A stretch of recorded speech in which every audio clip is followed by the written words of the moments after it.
နဲ့တကယ်1150လူသားတွေရဲ့အမှားကြောင့်ကဘာကြီးပြည့်စုံသွားပြီးနောက်ကျွန်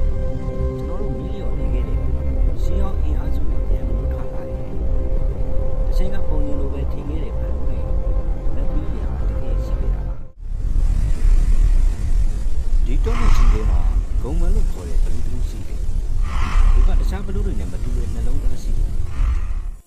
ဒဏ်ရာရနေတဲ့နတ်သမီးမေကကိုကယ်တင်ရင်သူတို့တို့ကကဘာကြီးကိုကယ်တင်နိုင်မဲ့တကူတီးသောမျိုးစီကို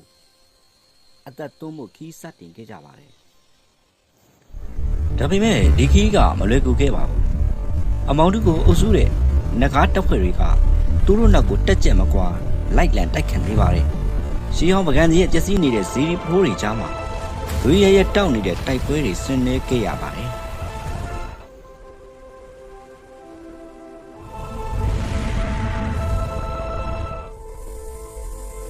နောက်ဆုံးမှာတော့